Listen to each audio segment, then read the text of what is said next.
like toilet cleaner. Cleaner? You smell like toilet. Thank you. Now, what did you put on? Nothing. It's weird. Why does it smell like toilet cleaner? I doused myself in toilet cleaner. That's your at-home perfume. Perfume. Yeah. Hey, come on, do it. Do it! Hello, everybody, and welcome back to a brand new episode of Translating Love. I'm Dani. And I'm Woifi. Are you, though? No, I'm not. Who are you? I'm Thomas from England. And I'm watching telly. Are you watching Harry Potter on the telly? I'm watching Mad Max on the telly. I'm a huge Mad Max fan. You know? Governor. Oh man, I'm so low energy today. Really? Why? Because I have a headache.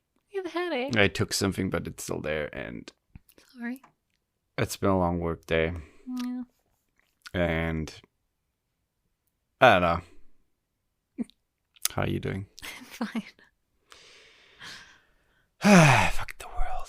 Fuck the world? Yeah, fuck it. That's not very nice. Nah, but no. Let's not go into it. Okay. Okay.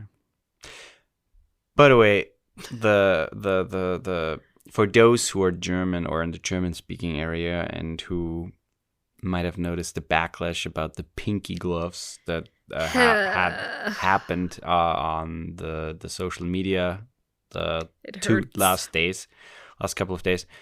There are funny, like the blue gloves are coming out now, like for men who touch like their penis while they either pee or like ejaculate.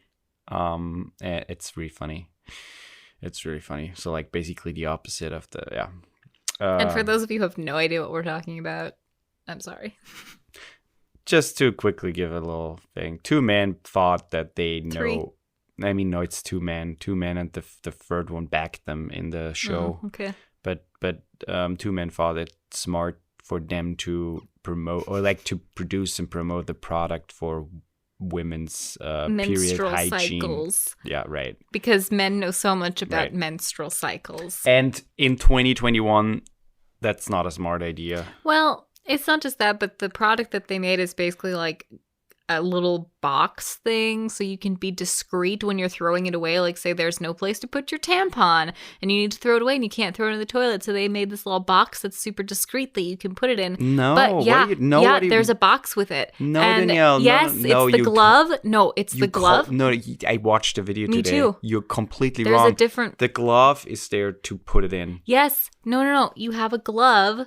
The glove comes in this box. There's another video that and then you pull out your tampon with the glove on, and and then you put it in the box. Put the glove over the tampon, close it, and then you put it in the box. I mean, that's what I'm saying. The whole reason that the box is there, technically, you put is it in the because box, then when you throw it away, it's like, oh, they're just throwing away this thing. So you're supposed to be like basically grossed out by your own period. And they say that the glove is for hygienic purposes, but fuck that. It's so not. Stupid. It's because men think that it's gross. It's so stupid. Ugh. It's so fucking stupid. It's so frustrating. I believe that the product was made by like with good intentions. I don't. No, the thing is, I see that because how they talked about it and how excited they were, and but it's not good intentions if you think a woman's period is disgusting. But that's exactly what I mean. They're so far behind in that thinking that they didn't even bother to maybe ask a woman to come on the team and help them with that stuff. I mean, quite honestly, I don't think men should be making any products for women's hygiene. That just shouldn't be a thing. Combine your, I don't know, your skills with something with the knowledge of women who actually have, knowledge about that stuff, and don't just assume that you know what women need, and that's so stupid. It's someone who's so never experienced a menstrual cycle in their life. It's just so dumb. Ugh. It's so dumb. And in 2021, that man still can be so pretentious and so stupid again, I think there are good intentions behind the whole thing. I don't. I think so, but it's so stupid to believe that something like that can just like fly by and everyone is like, oh yeah, that's so cool. Everyone, meaning men. Men think it's cool. Every woman who I've talked to who has seen it is just pissed. Right? It's so stupid. Okay. Not to mention it's so much plastic. Yeah. It's so much plastic.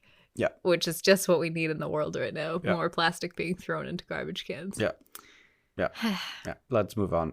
We're talking about our relationship or like our experiences with jobs in the past and also what we kind of learned from them, which is also going a little bit into the episode with toxic relationships, if you haven't listened to that one.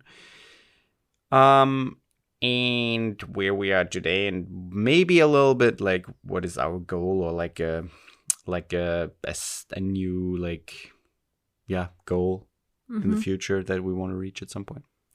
But yeah, why don't you start? Okay, I start. You start. I mean, the job things for me started obviously like in summertime, between school, because you had time and your parents are like, do something fucking productive and make some fucking money. So I had to at least work a month or two in the summer to basically not just lay around all the time. And I worked a lot of jobs, but mostly like just like, for example, I worked at the Gemeinde, like at the what would you call it in English? The town hall. Town hall, yeah, basically like mowing lawn and helping with cutting hedges and just keeping lawn, like greenery, parks intact and stuff like that. So you worked for Parks and Rec? Basically. You were basically Amy Poehler. Basically. No, not really, because I was outside, so I'm basically the people who worked outside. And also worked at like the steel company where I had my accident, but at the plumbing department. And I was basically going with the plumbers from toilet or like bathroom to bathroom, and we unclogged toilets. Really? That's what you did with First? Yeah, like at when I was still in school. Interesting. Never knew. I thought you always worked in the factory. I thought that was the only place that you worked there. Nah, I told you that multiple times that I did that before. Doesn't matter. So. Yes, it did. Doesn't matter. But yeah, I did that too. So I had fun times at like this really mostly man bathrooms at this really big factory where nobody gave a shit about hygiene or like aiming. So That's typically just men in general. Right, but we had to clean and unclog, and just it was the grossest thing I've ever seen. You don't know how urine stone, is that the right term in English? What? Yeah, like the thing that hardens when urine just stays somewhere. Like this crystal, basically, that like keeps building up. In German, we call it Urinstein. Yeah. And that's something that like in the, what are they called? Like the standing things. The urinal. The urinal. That basically keeps growing in there. Ew. And that what makes them like clog. And you have to basically remove the whole thing and just clean it out. And it's the grossest thing. It's the grossest thing. Yeah. So I did that. That's gross. That was basically my first like introduction to work. So hard labor, basically. Really hard. Not necessarily unpleasant, but hard labor. What was I would say that's unpleasant. The toilet thing was. But for example, we had also fun stuff too, where we like welded some pipes, and I was just there looking at the welding people the whole day. But what was your like first introduction to job business? My first job, I was 15, and I worked sometimes after school, less so after school, but maybe once or twice a week after school, and then on weekends at this little cafe where I basically I made coffee, so I basically learned how to be a barista. Which was really fun. I got to learn a lot of like cool drinks and stuff, like coffee drinks. But there's also like there was food there, but like more cafe style food. So like pasta salads and little sandwiches and things that was all pre-made. And I mean, we had a chef in-house, but I basically like served that So people would come for lunch or they would come for like a little snack or something. And yeah, I was not really a waitress, but essentially the same. I worked in a cafe. But I didn't like it. I actually hated it. But it was mostly because I had a bad experience with my boss there. She was not friendly. And she basically was one of those people who like treated you because you're new there and you're young. She made you do everything she didn't want to do. I mean, that's classic, isn't it? And like at one point there was a mouse or something in the basement, which we literally called it the dungeon. And my boss called it the dungeon because it looked like a freaking dungeon. And it was really dark and creepy. And she's like, oh, there's a mouse in the dungeon. I need you to get it. Okay. So she expected me to somehow get this mouse, which I could never find. But yeah, it was not a fun. I didn't like working there. I thought I would love working there because it was really like quaint and cute, and I really liked the atmosphere. But I was not a fan of being in that industry, which I ended up staying in a while, like with my second job. My second job was at a little pizza place, but that job I liked. It was really fast-paced. I was a waitress there. It was really fast-paced. It was for like this really high-end What was your catch line when you walked up to a table?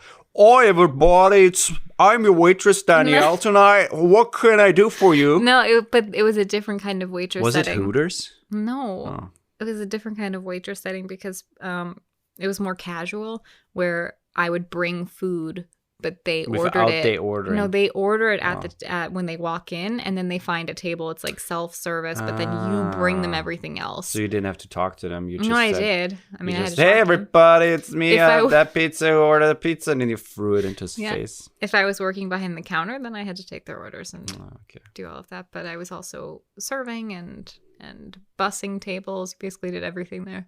Did you spit on pizzas? No. But I encountered many, many gross men working there, and I was 16 years old. That reminds me of the movie Waiting, with Ryan Reynolds. If you have not seen the movie, you should watch it. But that was a fun job. Besides the gross men, it was a really fun job because it's really good pizza. The chef, for anybody who's in the U.S., if you know the name Joe Bartolotta. That one, yeah. Yeah, he owns a lot of, mostly in Wisconsin. I don't know if he owns anywhere else. But he's a very, very renowned chef who learned in Italy, and that's one of his restaurants. How old were you when you worked there? 16. Okay, 16. What was the next job you did? Man, oh man. I think the next job was at the Wisconsin Athletic Club. Okay. Yep, that works out with the time. And I worked in the kids' clubhouse. So parents who would work out could bring their kids down there, and we'd watch the kids while they worked out, and then they went home. So it was like really short visits from kids, but it was really fun. And I worked there for 4 years, and I loved it. I loved every second of that job. I worked there a little bit through college, but eventually it got really hard to commute back and forth because I didn't have a car, so I was taking the bus. And it was once I moved, it was a really long commute. So then I stopped working there, and I worked at Captel. Imagine the kids club thing.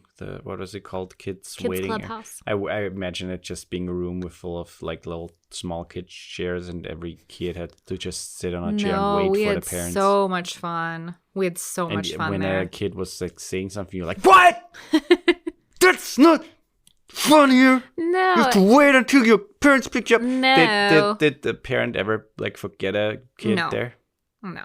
That never happened. Really? I would totally forget my kid there. Happened. I would drive home and wait a second. I wanted to get food first. And I drive back, and then I drive home, and I'm like, wait a second. They gave me the wrong food. And I drive back and get the right food. And then I drive home, and I'm like, wait a second. It's not even lunchtime. I drive back and give the food back because it's, then I drive back home, and they're like, God damn it, I forgot my kid. And I drove back and tried to get my kid, but they already sell waiting it. outside. No, they sold it already. Oh, that's nice. They have a policy. Hey, if you're living in Wisconsin, the Wisconsin Athletic Club is fantastic, and the kids clubhouse is phenomenal. No, but here they have a policy. If you don't get your kid, you sell it. They sell it. I see. Yeah, because China, they need them. No, but that was that was one of my favorite jobs. But I've always loved like being around kids and working with kids. That's like a theme in a lot of my jobs. And then when I worked at Captel, that had nothing to do with kids, but it was really good money. What is that? That's the place where it's this service for people who are deaf or hard of hearing, where basically they have a special phone that they order from Captel, and it has a little screen on it. And you type and what they're talking. I am like a third party on the phone for every phone call that they make or receive, and I'm basically using voice to text, saying everything that's on the other line, and then it shows up on their screen. So whatever the person they're talking with is saying, it shows up on their screen. Is that still a thing? Because I think with technology now it is. No, I think it's still a thing. It's a really hard job, and a lot of times very, very stressful, because sometimes there's multiple people on a call and you have to do all of it, and it's really not easy. But I actually really liked that job for the short time that I was there. But it was very draining. Yeah. And then after that I started nannying. And then I was nannying basically through the rest of my time in college until I left college. But didn't you work like at a cupcake place? Oh yeah, I worked a lot of places. At one point, because college was so expensive and paying rent and everything, I was working 3 jobs at one time. I was working at the kids' clubhouse, I was working at Captel, and I was working at a cupcake place serving cupcakes. Or selling cupcakes, essentially. That job was also a devil job, because the job was fun. We talked about that in... Yeah, and I think in the toxic relationships. In the toxic relationships one, yeah. But my boss was horrible. Horrible. Let's take a quick break.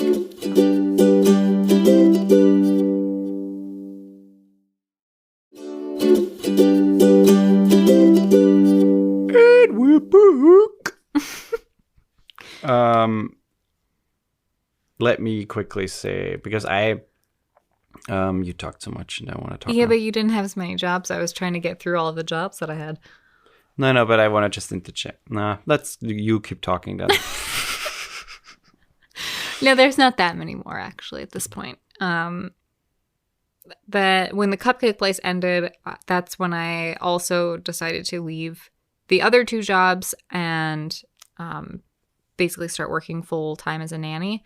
And I had multiple families at first, where I would have like a couple hours with one family, a couple hours with another. And then eventually I went full time with one family, and I was with them for 2 years before I moved a year, because then I moved to Portland. But that was maybe my favorite job that I've ever had up until now. Yeah, I mean, you had some fun families in Portland too. Yeah, I did have some fun, like, part-time families, and the last one that I worked was also good until the end. But it's one of those things, I adore being around children, especially small children, and I just have so much fun with them, and I Aren't feel like... small children just babies? No. Oh. Small children can be toddlers, they can be... Mm-hmm. But I love being around babies. And it was one of the most rewarding jobs that I've ever had, where it didn't really feel... I mean, it was really hard work. People do not understand how hard it is to be a nanny. Wait till you have kids. It's really hard and really underappreciated work. And oftentimes I would see the kid more than the parents would. Yeah, sure. And I saw a lot of like first moments before the parents did, and you know, it was not like always first easy. Kisses and stuff like that. No, like first words, first steps, sitting up for the first time, rolling over for the first time. I mean, there's a lot of things that parents would miss. But for me, it got to a point where I was like, I want, as much as I love doing this, I want the next kids that I am full time around to be my own. And so I decided to step away from nannying, basically, until I moved here. And then I moved here, and you did a little bit of that again. I had to, basically. It was the only way I could get a visa, was to be an au pair. But we also talked about that, I think, a little bit on the podcast. But I au paired for 2 different families before we got married. And then we got married, and then I studied and got into massage therapy. Oh, I thought you were a toilet cleaner. Oh man. But we're not talking yet about what we're doing right now. So, but that's like my work history. That's my resume. The only thing I worked was after I was done with high school. I worked at the seal company for a couple of months, and then I had my accident, and then I was at home for almost a year, and then I worked there again, but like in the office, and I did some office stuff. And I knew that at that point, I knew that I wanted to like do something else with my life, but I didn't know what. And then I studied for like a year psychology, and then I got finally into the other school and got where I basically am today. But I also had like some fun, weird internship in between. And yeah. Why did you pick psychology?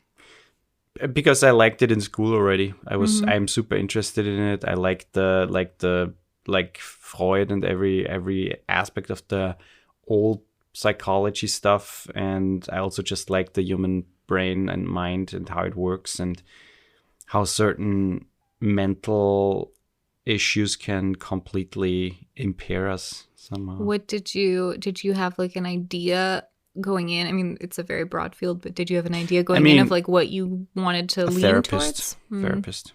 That would have I was been the my same. go-to. But the thing is, it's an interesting field, but it would have not been super soothing for me, I think. I think it would have been hard for you in the future, like with anxiety stuff of your own. I think it would be hard. For me, because I also studied psychology briefly, and I studied a lot of things. I started in early education. But Danielle, we're not talking about what we studied.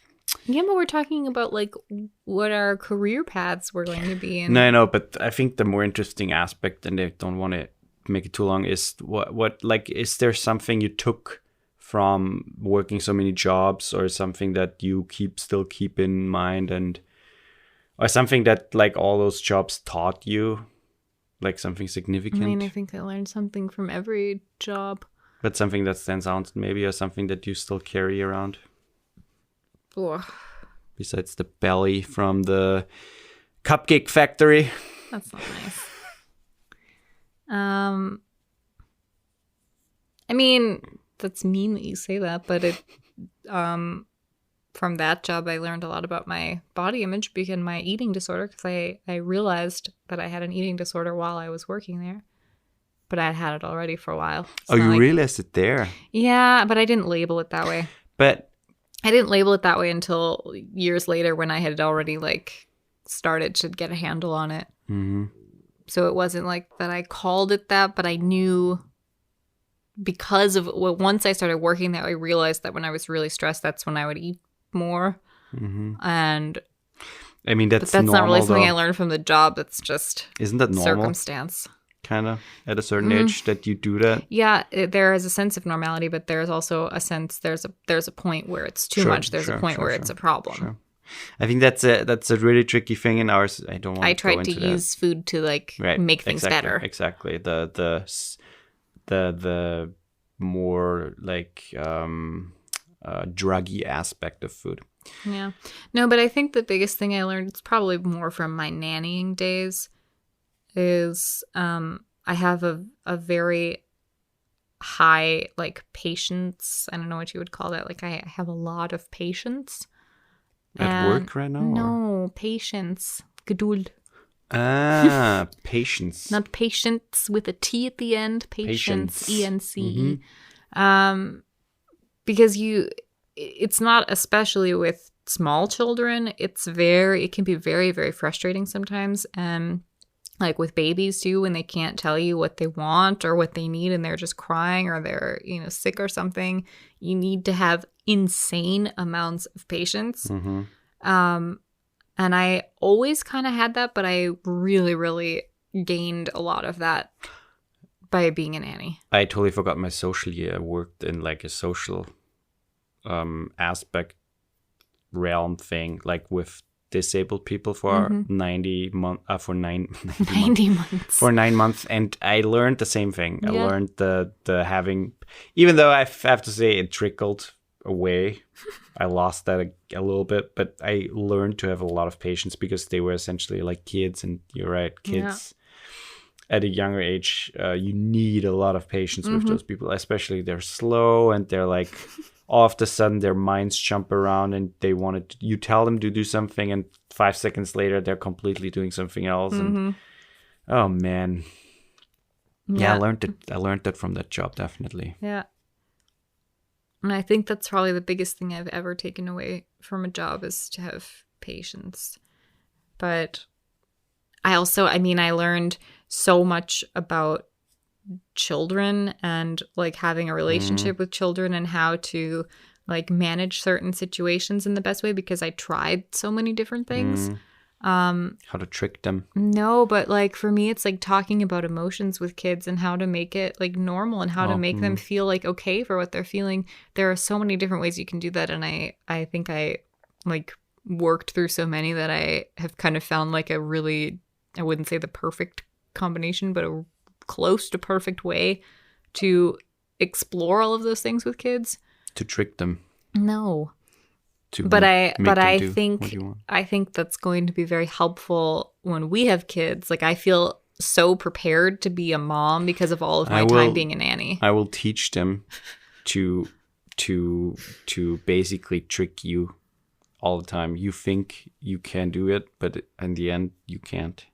Just wait. You're going to be the one coming to me for help when... No, I won't come to you for help. I would just say, you do it. That's not going to fly with me because you got to learn. A big thing I learned from all my jobs was that the scary things most of the time turned out the best things.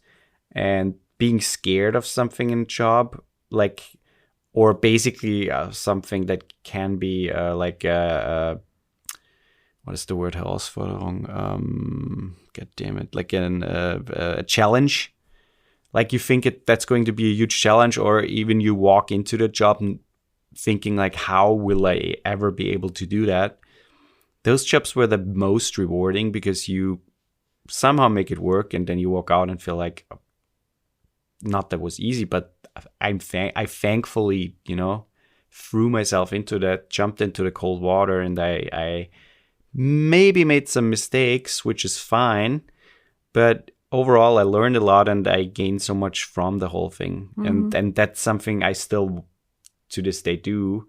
I try to take on challenges. Like for example, I'm teaching right now, and that was always something I thought about doing, and I like it, but at the same time it's also scary to just stand in front of a couple of people and especially having the confidence of, because I'm a fraud. Yeah, you're right. No, I was going to say especially because the classes that you're teaching, you have to basically teach them how to poop properly. And so you're sitting on a toilet the whole time, exposed. I would totally do that. Tell me where there's a job opening for that position. I would totally do that. No, but I sometimes get like a job offer or like a new project. And I'm like, I don't know if I can do that. But it's always fun to have like to challenge yourself in that thing. And that's something that just stuck with me over the course of the jobs I had. And going into that is, I want to do it in the future. I have like some little goals that I want to reach at some point, or I want to like do at some point.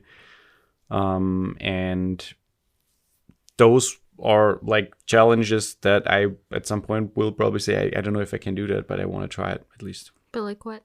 For example, one of my biggest goals is to direct a movie. Like a feature film. A feature film, even though it doesn't need to be like a movie that will be shown in cinemas, but it can be obviously. But like a documentary or something like that would be already like, but if a feature length film, yeah, that would be cool, and I would totally love to do that at some point. Yeah.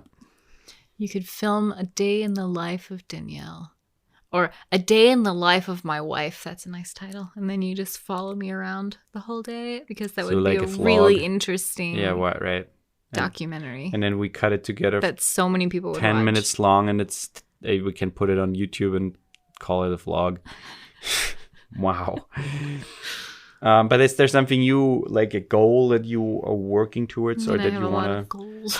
to? But like not a long, maybe a long-term goal. Well, okay, yeah. I mean, I'm starting to work on it now, but it's a process. That you can poop alone finally. Know that I can poop in front of people finally. That's my, Oh. because you do that so often in your classes, and it's I could never do that. So I mean, I told you, just come into my class. You know, it takes you 2 classes, and you're totally like cool with it. like going to the sauna Yeah, with like completely naked. yeah, and pooping there. That's what we do in Europe. We go to the sauna completely naked and poop there. It's like a poop corner. No, every seat has like a hole, and you just shit in it. No, but I did my massage licensing course, and so I'm a licensed massage therapist, but I have been wanting to add on to that because I want to eventually build my own business, which is what I'm working on right now. So I took a Reiki course, and I'm a Reiki master now, and so I'm hopefully soon, within a month, I'm hoping, starting my own business and starting with Reiki. But eventually I'm also taking a yoga teacher training, so I can add that to the mix and teach yoga classes. And eventually, my long-term goal is that I have my own business where I'm not working somewhere else, where I'm doing massage, Reiki, and yoga all in one place. At the start, I'm going to obviously, I love where I work, so I have no plans on leaving there anytime soon. But eventually, I think I would want my goal to be that if I'm working somewhere else, that it's only part-time. And then the majority of my time is at home in my home studio doing yoga and Reiki and massage. But for me, it's important that when I have children, which everybody says this sounds weird when I say it because I was a nanny, but I don't want a nanny. I don't want to like hire help full time because I want to do all of that myself. The thing is, I think that's possible because we have my mother basically living next to us. We have family super close, and with my ability of working at home or being flexible, and you are being flexible even now already. Yeah, I think that might be totally cool. No, and that's part of my goal is to, when I have children, that at least the first year I'm home the majority of the time, and then once I can schedule an hour or two here and there to make some money or work, or because I can do all of that at home. But that's basically my long-term goal, and I really like working in the field that I work and being kind of like wellness, but also getting in tune with your own body, and I think that those things are really important, especially now. That sounds cool. I'm excited for those things, and they're starting to happen. That's good. Working towards your goal. Step by step.